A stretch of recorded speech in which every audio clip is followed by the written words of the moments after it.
राधे राधे कृष्ण कन्हैया गोपाल प्यारो मुरली बजैया। उदार रूप से स्फुरित माधुर्य की धाराओं की वर्षा से दिव्य और बड़ा ही सुंदर कामोत्सव जो है उसके द्वारा क्रीड़ा कर रहे हैं। दोनों श्री युगल सरकार एक दूसरे का स्पर्श कर रहे हैं और परस्पर में जो एक समर्पण की भावना है, समर्पण भरी उन लीलाओं का रस हमारे चित्त में सदा स्थिर बना रहे, ऐसी ग्रंथकार ने इच्छा प्रकट की है। यहाँ कौमार अवस्था की केलियों की बात है। कौमार इसलिए कहा है क्योंकि ये उदीयमान कैशोर अवस्था है। कौमार अवस्था में ही मुकुलित जो कलिका की भांति मुकुलित वय नव किशोर है, अर्थात उनकी अवस्था तो कुमार अवस्था है श्री युगल सरकार की, लेकिन उसमें भाव कैशोर अवस्था के प्रकट हो रहे हैं। तो उन कैशोर अवस्था उदीयमान कैशोर अवस्था की लीलाओं का रस ही हमारे चित्त में सर्वदा बना रहे, ऐसी कामना की है। कैसे राधा माधव हैं, दोनों में अत्यंत अनुराग है, पर अवसर पाकर ये अनुराग उमड़ पड़ता है। जैसे वसंत ऋतु आई, वसंतोत्सव का समय आया, तो जैसे दूध में उफान आ जाता है, ऐसे ही श्री युगल सरकार के अंतःकरण में भी ये अनुराग उफनते हुए दूध की तरह उमड़ने लगता है। अनंगोत्सव जब आता है, वसंतोत्सव, तो यहाँ अनंगोत्सव शब्द में बहुवचन का प्रयोग है। जैसे वसंत ऋतु के समय में होली खेली जाती है, अथवा और भी अनेकानेक लीलाएं हैं जो अनंग को उद्दीप्त करने वाली हैं। श्री युगल सरकार के अंतःकरण में परस्पर एक दूसरे के दर्शन स्पर्श की अभिलाषा को उद्दीप्त यानी पैदा करने वाली हैं। जैसे जल क्रीड़ा हो गई, झूलन लीला है, पुष्प चयन लीला है, लुका छिपी की लीला है, ये सब अनंगोत्सव में ये सब लीलाएं आ जाती हैं। तो यद्यपि अभी श्री राधा माधव युगल सरकार अपनी कुमार अवस्था में हैं, छोटे हैं, और कुमार अवस्था में होने से अपने माता पिता के ही घर में हैं। श्री लाडली जी वृषभानु भवन बरसाने में हैं और श्री श्याम सुंदर नंदग्राम नंद भवन में हैं। पर कुमार अवस्था में ही जब इनके विवाह की चर्चा चल पड़ती है, तो विवाह के नाम मात्र को सुनकर श्री युगल के शरीर में रोमोद्गम होने लगता है। यानी किसी अनिर्वचनीय ऐसा कोई आपस में एक दूसरे के प्रति ऐसा उज्जवल प्रेम है जो अनिर्वचनीय है, उसके विषय में कुछ कहा नहीं जा सकता है। और विवाहोत्सव के पूर्व में जो एक पूर्वानुराग नायक नायिका के अंतःकरण में उमड़ता है, विवाह के पहले एक दूसरे के प्रति जो अनुराग होता है, तो ये उभरता हुआ अनुराग है श्री युगल सरकार का।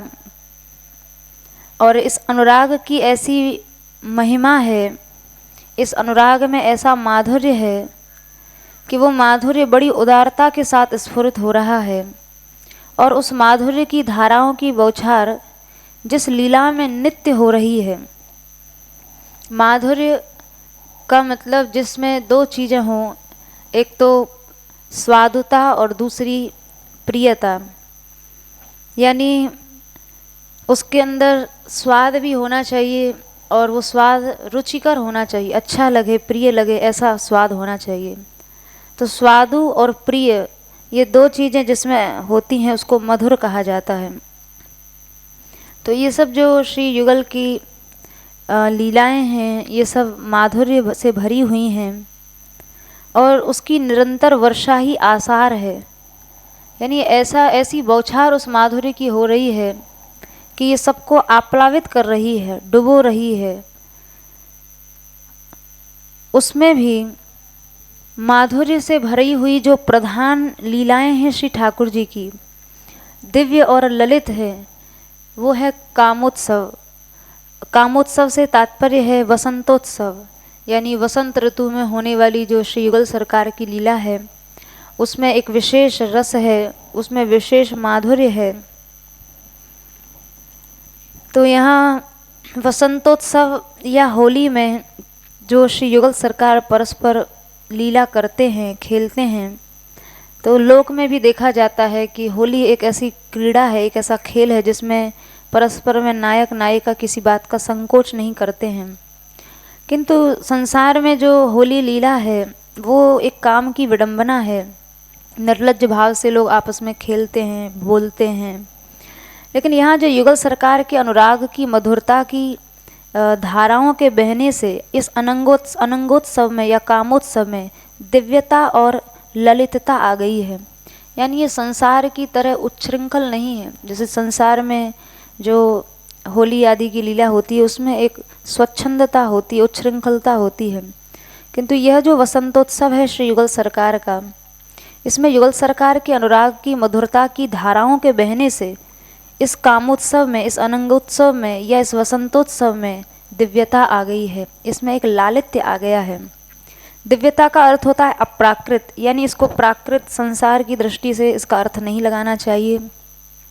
ये जो लीलाएं हैं ये सभी महानुभावों के ध्यान और गान का विषय हैं।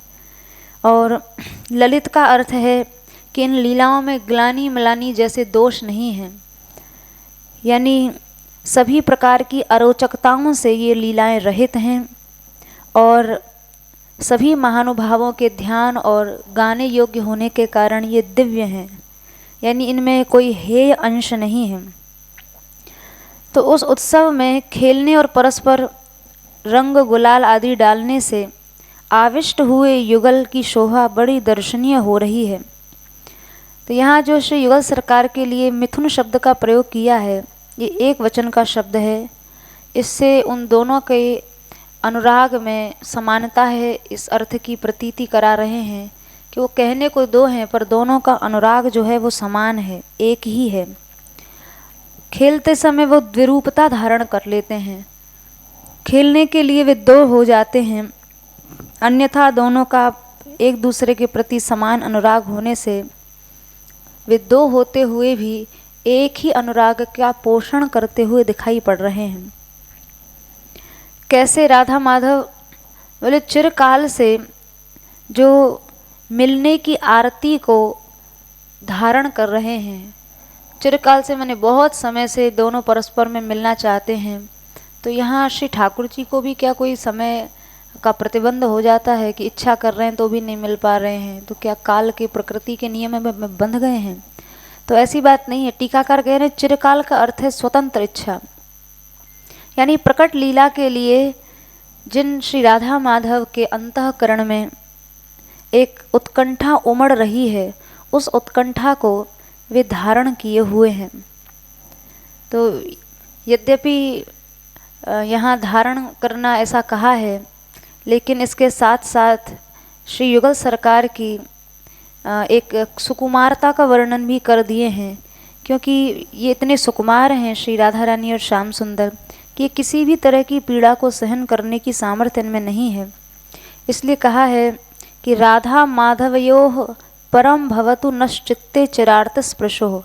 वो जो आरती है, एक दूसरे से मिलने का जो अभी मिल नहीं पाए हैं, मिलेंगे परस्पर में, तो मिलने के पहले जो एक कष्ट है, आरती है, उसका केवल इनको स्पर्श हुआ है, उसमें आविष्ट नहीं हुए हैं। क्योंकि ज़्यादा कष्ट की बात इसलिए नहीं कह सकते हैं क्योंकि श्री युगल सरकार बड़े सुकुमार हैं, इसलिए उस कष्ट में डूबे नहीं है, वो कष्ट ने केवल उनको छुआ है। और शिल्प का अर्थ है कौमारे नवकेली शिल्प लहरी शिक्षा दिदीक्षा रसः।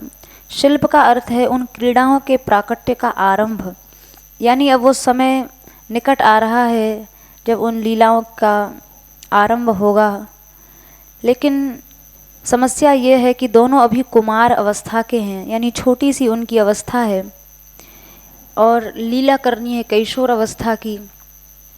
किसी बालक को युवावस्था का विवेक या बुद्धि ये प्राप्त होना लोक में भी असंभव सा दिखाई देता है। तो यहाँ भी भावना कर रहे हैं कि दोनों युगल सरकार हैं छोटे छोटे से, पर इनको लीला कैशोर अवस्था की करनी है। इसलिए ग्रंथकार ने कहा शिक्षा, अर्थात इनको सखीजन जो हैं वो शिक्षा देती हैं कि कहाँ मिलना है, किस तरह से सहचरियाँ ही दूतिका ही उनकी लीला सिद्धि में सहयोग करती हैं, किस तरह मिलना है, कहाँ मिलना है, किस संकेत से मिलना है। तो कौमारे का अर्थ यानी कुमार अवस्था का चित्त है। किशोर अवस्था से तो प्रिया प्रियतम चतुर हैं, बड़े नागर हैं। किशोर अवस्था के जो प्रिया प्रियतम हैं वो तो बड़े नागर हैं, चतुर हैं। किंतु यहाँ जिन श्री युगल सरकार की बात की जा रही है उनका चित्त अभी कुमार अवस्था का ही है, इसलिए मुग्ध है। इसलिए पदों में भी वर्णन मिलता है, चतुर 64 कला तदपि भोरी। श्री राधा रानी यद्यपि 64 कलाओं में निपुण हैं, चतुर हैं, उसके बाद भी भोली हैं। तो ये जो मुग्धता है ये कुमार अवस्था की है, और जो नागरता है ये कैशोर अवस्था की है। तो जहाँ ये मुग्धता आती है, भोलापन आता है, तो वहाँ प्रिया प्रियतम को एक एक पल का अंतर भी चिरकाल की तरह लगता है। लंपट लव निमेश अंतरते अलप कलप शतसाथ, रसिकों ने पदों में कहा है। तो कुमार अवस्था का जो चित्त है वो विश्रब्ध या आश्वस्त नहीं होता है, यानी कुमार अवस्था के चित्त में एक धैर्य का अभाव होता है। बालक की उम्र में धैर्य नहीं होता बाल्य अवस्था में, इसलिए वो चित्त जल्दी जल्दी आतुर हो जाता है, व्याकुल हो जाता है। तो यहाँ राधा माधव की जो अवस्था है वो कुमार अवस्था है, इसलिए परस्पर एक दूसरे से मिलने के लिए व्याकुल हो रहे हैं, उत्कंठित हो रहे हैं। और ऐसे उन श्री युगल सरकार जब उनका प्रथम बार एक दूसरे से मिलन हो रहा होगा और वे दोनों ही एक दूसरे का श्री अंग का स्पर्श कर रहे होंगे, तो उस समय की उनकी जो छवि है उसको देखने की इच्छा ग्रंथकार ने इस पद्य के माध्यम से की है। और अग्रिम श्लोक में उस इच्छा की पूर्ति भी हुई है। कदा वा खेलन्तौ व्रजनगर वीथिषु हृदयं हरन्तौ श्रीराधा व्रजपति कुमारौ सुकृतिनः अकस्मात् कौमारे प्रकट नव कैशोर विभवौ प्रपश्यन् पूर्णस्याम रहसि परिहासादि निरतौ। पूर्व पद्य में तो एक कामना की गई थी कि कुमारावस्था में नित्य किशोरावस्था का हमें युगल सरकार का दर्शन हो, और इस पद्य में उस इच्छा की पूर्ति का भाव दिखा रहे हैं।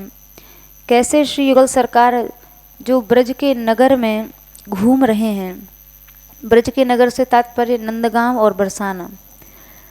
तो नंदगांव और बरसाना ये दोनों इन गांवों में आपस में बड़ी निकटता है, मात्र 1-2 उपवन का ही व्यवधान है, बहुत ही पास है नंदगांव और बरसाना।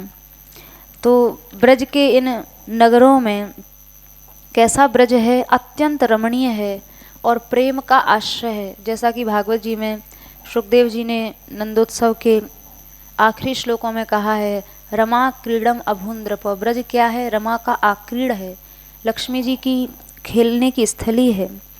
तो ऐसा जो रमणीय ब्रज है, जिसकी गलियों में, जिसके घर घर के दरवाजे पर लक्ष्मी जी विराजमान हैं, उन वीथियों में, उन सुंदर ब्रज की गलियों में कुमार अवस्था की सुंदर लीलाओं से खेलते हुए, यानी बरसाने से इधर वृषभानु भवन से राधा रानी अपने घर से बाहर निकली हैं और उधर नंद भवन की पौड़ी से श्याम सुंदर बाहर निकले हैं।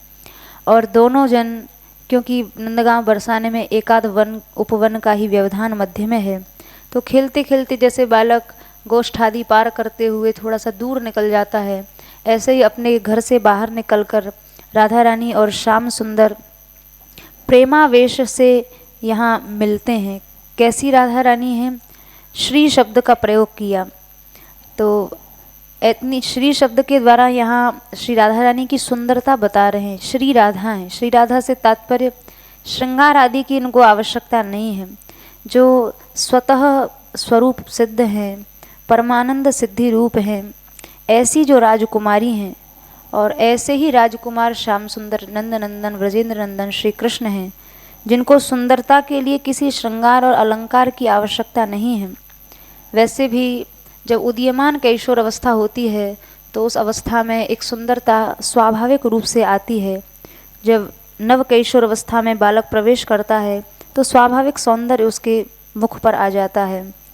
तो ऐसे श्री राधा माधव जब प्रेमावेश में अपने घर से बाहर निकलकर एकाएक अकस्मात मिल गए होंगे आपस में, और उस समय जो सुकृति जन हैं उन सुकृति जनों का मन का हरण कर रहे होंगे अपने स्वरूप से, सौंदर्य से, इस विलक्षण मिलन से। तो सुकृति जन कौन हैं जिनके चित्त को राधा माधव चोरी कर लेते हैं?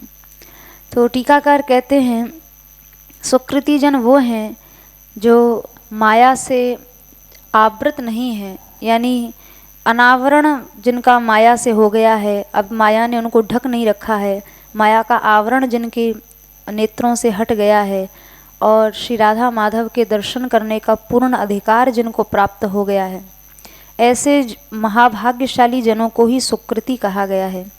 और उन्हीं सुकृति जनों के मन को श्री राधा माधव की उदीयमान कैशोर अवस्था की सुंदरता हर लेती है। श्री राधा माधव का स्वरूप ऐसा है किसका मन नहीं हर लेगा, और उसमें भी सुकृति जनों का सबसे पहले चित्त हर लिया जाता है। सुकृति का दूसरा अर्थ टीकाकार कहते हैं कृति नाम विश्वकर्मा का भी है, क्योंकि विश्वकर्मा जैसे द्वारिकापुरी का 48 कोस की नगरी का निर्माण किया तो ठाकुर जी इतने प्रसन्न हुए रचना कौशल देख के कि वहीं निवास किया। तो विश्वकर्मा की कृति बड़ी सुंदर है, इसलिए उनको भी कृति विश्वकर्मा को भी सुकृति कहा जाता है। यहाँ श्री ठाकुर जी जो हैं करोड़ों करोड़ों विश्वकर्माओं को जो स्वयं बनाने वाले हैं, अनेकानेक विश्वकर्मा से भी अधिक शोभनीय कार्यों को जो करने वाले विधाता हैं, यानी जो श्री कृष्ण हैं, उनको सुकृति कहा है। कार्स्नेन चाद्येह गतिम विधातुर्वाक् श्रुतौ कौशलम इत्यमन्यते, जैसा कि पद्य में आता है कि संपूर्ण रूप से जो संसार में जो भी जहाँ भी रचना कौशल दिखाई दे रहा है वो भगवान का ही है। तो इतना बड़ा विश्व, इतनी बड़ी सृष्टि, इतनी सुंदर सृष्टि, व्यवस्थित सृष्टि जिन्होंने बनाई है, उनसे बड़ा विश्वकर्मा कौन हो सकता है। तो ये सुकृति का अर्थ श्री ठाकुर जी के प्रति भी घटाया है और सुकृति का अर्थ उन महाभाग्यशाली जनों के पक्ष में भी घटाया है जिनको माया का आवरण नहीं रहा है और माया मुक्त होकर श्री राधा माधव के दर्शन करने के अधिकारी हो चुके हैं। ऐसे सुकृति जनों का राधा माधव दोनों ही अपने स्वरूप सौंदर्य से मन हरण कर लेते हैं, अथवा दोनों पृथक पृथक रूप से हृदय का हरण तो करते ही हैं, किंतु दोनों के मिलन के क्रीड़ा का आनंद देखकर जो अपना हृदय स्वयं ही हरा बैठता है उसको सुकृति कहा है। यानी एक और तो कहा है कि श्री ठाकुर जी या श्री जी सुकृतियों का चित्त हरते हैं, दूसरा भाव ये देते हैं कि जो राधा माधव युगल सरकार की लीलाओं को देखकर अपने चित्त को स्वयं ही हार बैठे हैं, उनको भी सुकृति कहा गया है। क्योंकि ये कुमार अवस्था की जो लीला है ये सबके मन को हर लेने वाली है। जैसे एक छोटा सा बालक होता है, तोतली भाषा में बोलता है, इस तरह से बोलता है, व्यवहार करता है कि देखने वालों का चित्त हर लिया जाता है। पर यहाँ ग्रंथकार कह रहे हैं कि कुमार अवस्था की लीला सबका मन हर लेती है, इसमें कोई संदेह नहीं है, उसको देखने वाले धन्य हैं। लेकिन मैं तो किशोर अवस्था के वैभव का दर्शन होने पर ही अपने आप को कृतकृत्य मानूंगा। ये एक स्वाद की दृष्टि से, अपनी रुचि की दृष्टि से कहा है। ऐसा भेद नहीं करना चाहिए कि यहाँ ग्रंथकार ने कुछ बाल्य अवस्था की लीलाओं को कुछ न्यून बता दिया है या कैशोर अवस्थाओं के प्रति अपनी विशेष एक अभिनिवेश दिखाया है। ये अपना अपना स्वाद है, अपनी अपनी रुचियाँ हैं।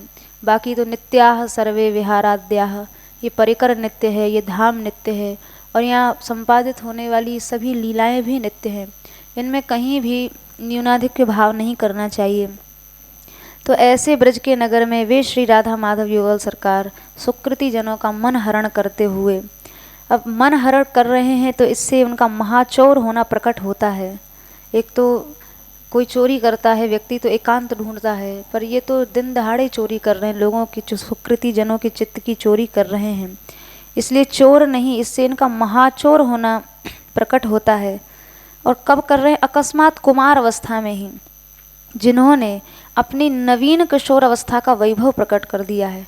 हैं छोटे छोटे से, लेकिन किशोर अवस्था जैसा उनकी वयस दिखाई दे रही है, चतुरता भी किशोर अवस्था जैसी दिखाई दे रही है, उनके अंगों का विकास भी किशोर अवस्था जैसा दिखाई दे रहा है।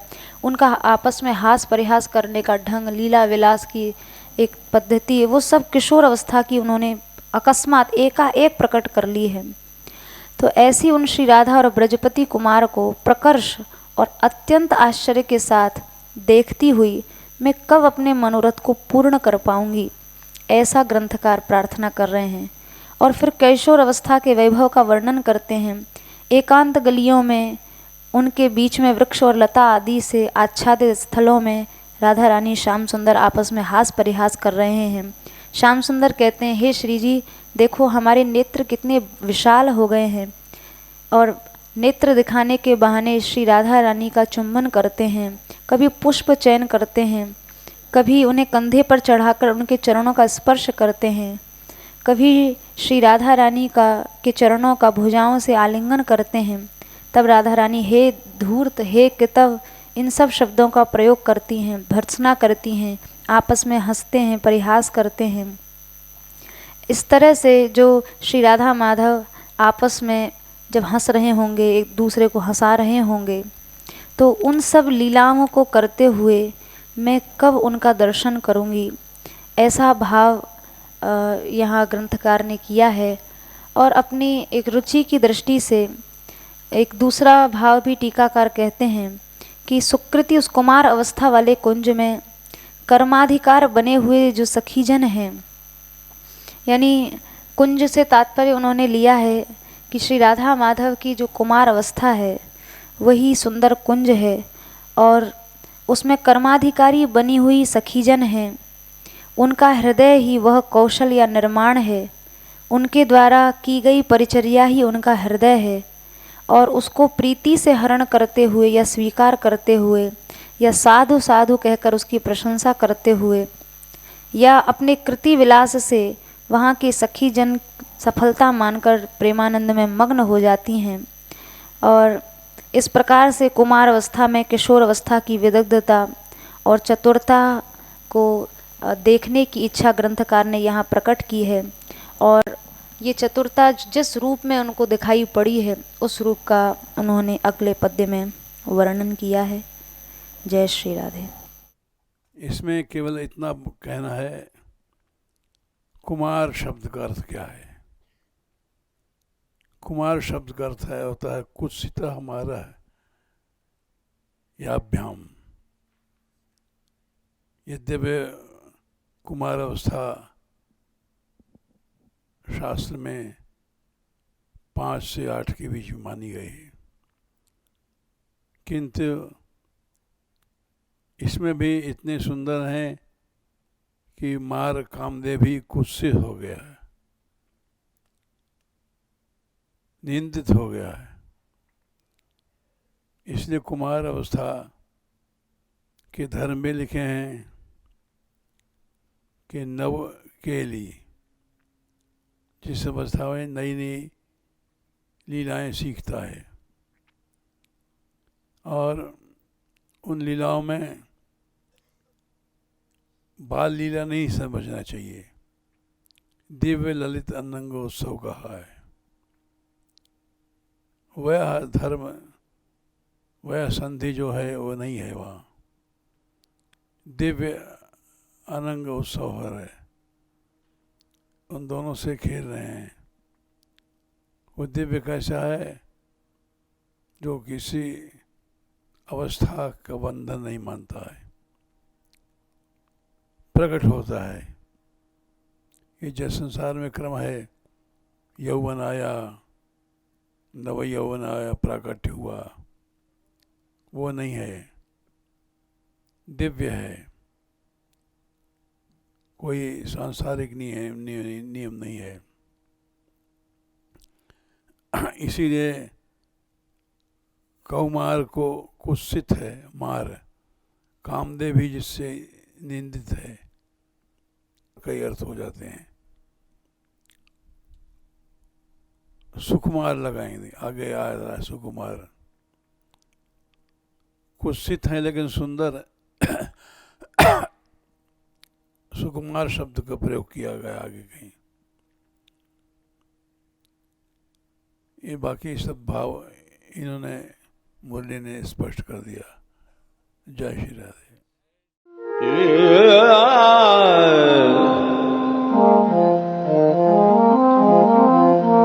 Yeah.